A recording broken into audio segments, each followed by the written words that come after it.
Hey, what's up, y'all? This is 3D, aka David 3D Hodges, and you're now watching D.P Productions. Tune in, follow me at David 3D Hodges. Wow. I originally started out producing in college, in high school, and I was just started out making beats. Like, that was my #1 focus. I figured if I could work 2 jobs, go to school, party a little bit on the side, and make beats in the studio every night, then I could get my production credit up as a producer and just sell beats to anybody in the industry. And so while I was in school, Anderson University, shout out to them, I had a song, not even a single, but I had a song that I was working on. It was one of my first serious cuts that I actually wrote the lyrics for, composed, produced, and recorded my vocals on to try to, as a reference, to send to other people. And as soon as we finished the mix, the next following morning on my way to class, I get text messages from people like, "Hey, I like your new song." And I'm like, "What? My new song?"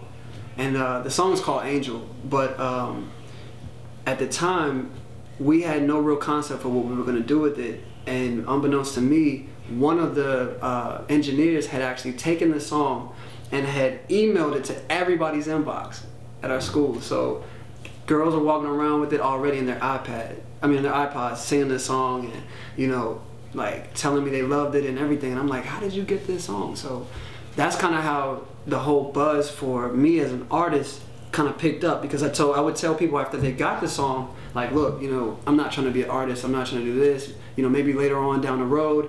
And this is like 3 years ago.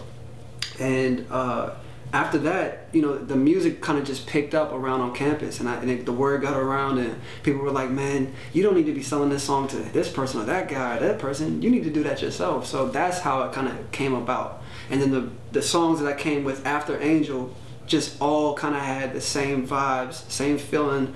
And so I was like, "Man, you know what? I want to do a mixtape. I actually want to do an album, but I feel like right now it's more appropriate to just do a mixtape and let people have the music." And that's kind of how everything got started.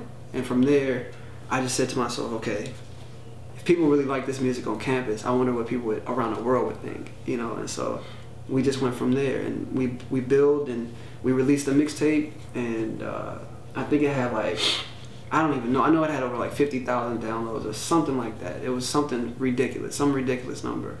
And after that, people were just like, "Man, look, we want to know when your album is coming out.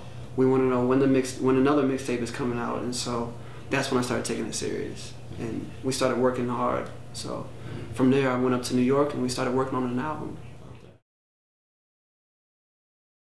Well, as far as influences are concerned, every great that you can think of. I've had a long history of just studying different types of music, you know what I mean? Everything from hip hop to R&B to pop music to classical music. I grew up listening to classical music. Then when I got into middle school and high school, my friends were all listening to, Biggie and Pac, and so I got a chance to study Bach, you know what I mean, when I was younger, but I got a chance to listen to Pac. So I've had a chance to listen to everything from Bach to Tupac, so the influences range from Michael Jackson to Prince to Earth, Wind and Fire, let me see, who else? Sade, Marvin Gaye, Al Green, man, just a lot of classic artists. The Beatles, gotta give a shout out to the Beatles, man, listening to their music. But the influences range from all over.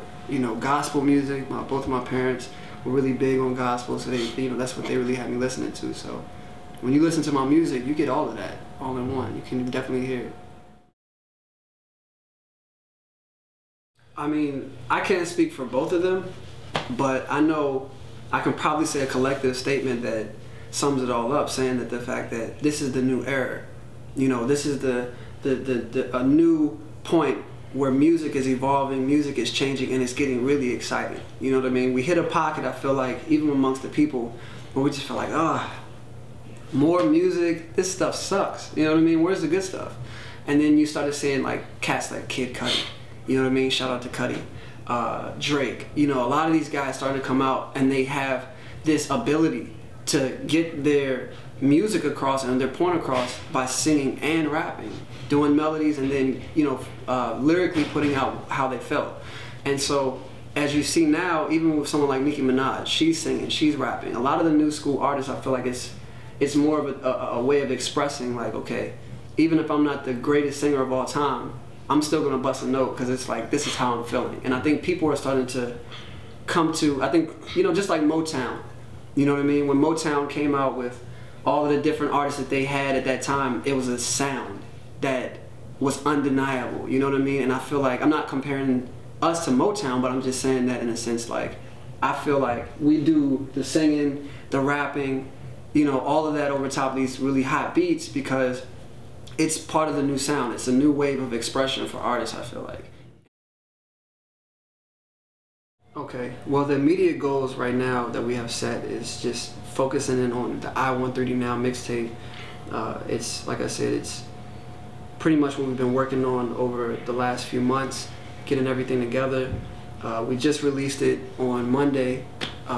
It's already got 1,500 downloads in 2 days, so like I said, I mean, people are really, really like excited about, the mixtape itself. Within a week, we're trying to push for 10,000 downloads and get it out there. Then of course we're going to be hitting every college campus, doing shows on every campus, showing love on every campus, you know what I mean? Going to the community center, the high schools, wherever the people are, that's where we want to be.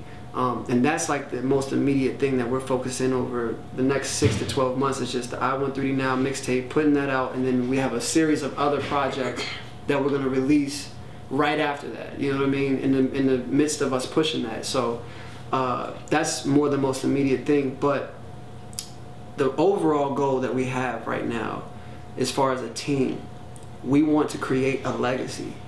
We want to make music and bring back the feelings that you get when you would listen to a lot of old school artists. You know what I mean? Of course we wanted to bang in the club. Of course we want to get the ladies moving, get them shaking and all of that. But at the end of the day, we want to create that legacy. You know what I mean? And find that chemical balance that says these guys made the hits, of our day and our time. But at the same time, they did it commemorating the cats that came before us. You know what I mean? Like I said, you got so many people that we could name. But like I said, the goal collectively is to create the legacy for creating great music. All right, well, you got the boss of all bosses, CEO Boog, the CEO of Let Our Boys Entertainment. I do promotion, and we put parties together, event planning, all that. I do all the promotion for these guys. And OMG is Rob Gordon, who's a comedian. Shout out to Rob. Shout out to my bro. Shout out to my little cousin, Rob Gordon. He making a lot of noise. He just got sponsored by YouTube. His YouTube channel just got sponsored by YouTube, so he's doing stand up everywhere. Doing stand up everywhere. He got 2 shows dropping, so we would gladly get that to you so you can check that out. Yeah, man. Side Visto, Hubba Bubba, No Trouble, all that.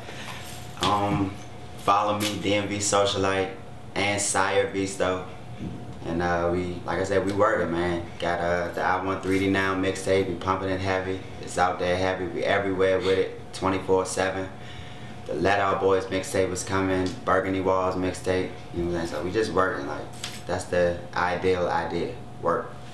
Oh, and disorderly conduct too. Can't forget about that. Forgot about that. That's right. coming soon. Go ahead, tell them about that real quick. Disorderly conduct coming soon. Again, my name is Kid Ock. You can follow me on Twitter, all hell Scooby, _Scooby, capital letters.